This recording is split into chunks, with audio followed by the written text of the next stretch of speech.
I've been pretty busy trying to get the workshop, my new workshop, into a functional state.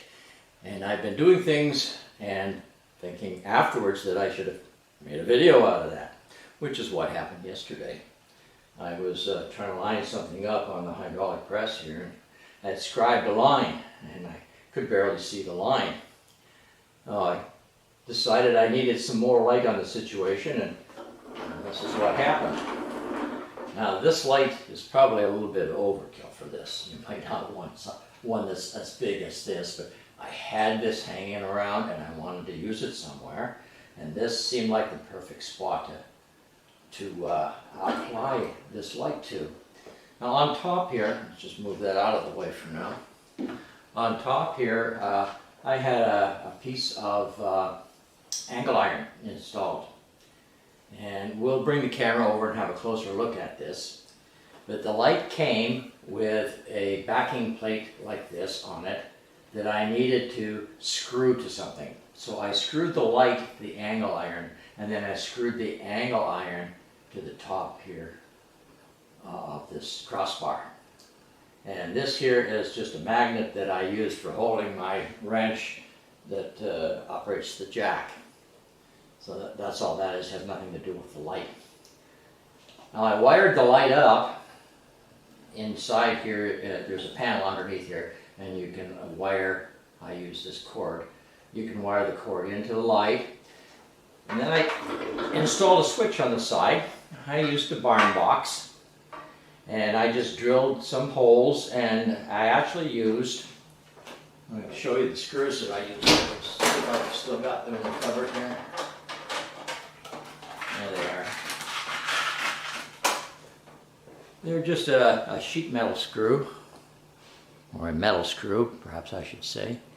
And they actually are self-tapping, but I pre-drilled the holes. This is fairly thick metal, and I was worried that perhaps this part of the screw wouldn't actually do the drilling it needed to, so I pre-drilled the holes about the same diameter as this pre-tap, or pre-screwing section, or whatever you want to call it.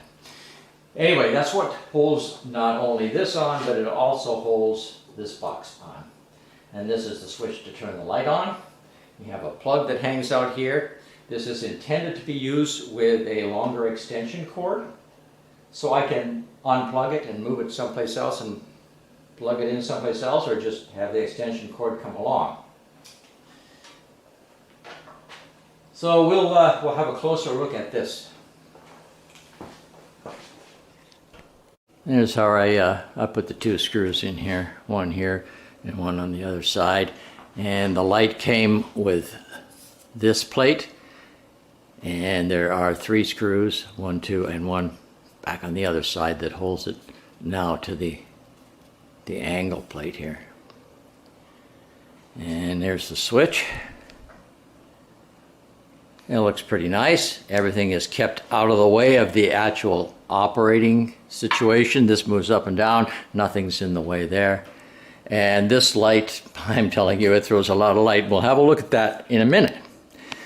Now, when I got this hydraulic press, it was one of the last things I got for the workshop, and I didn't have any wall space left. The only space I had left was over here, and this is a trap door, and it goes down to the crawl space, which I need to get into. There's some things stored down there, and also to change the furnace filter, we have to get down there. So the solution for that was I was going to keep the hydraulic press on top of it, but I needed wheels because I had to move it. So I installed 4 wheels. First of all, I screwed some 4x4 to the base here, and then I put the wheels underneath that, which increased the height of the whole assembly slightly, which actually is great because you have to bend down to use the darn thing. They didn't quite make it high enough. These wheels seem to work just fine. And we'll wheel it over there right now. I'll plug it in, and you can take a look at how bright that light is. Well, there's a little bit of a bump here to go over to get this on top, and it's not that hard to do. Just need to get one wheel over, and then the other wheel follows along, and the whole thing slides in there. I have an extension cord back here. We can plug that into the extension cord. And to turn the light on now, there's lots of light now. So 2 problems solved, and probably more to come. I've already done a lot of upgrading to my previous hydraulic jack, and that's somewhere out amidst the several hundred videos that I have there. And I've stabilized this so it doesn't wobble on the old jack. I intend to get around to doing that on this one also. But there you have what happened yesterday. I should have been making the video when I did it, and I didn't. So that's about all I can do at this point in time.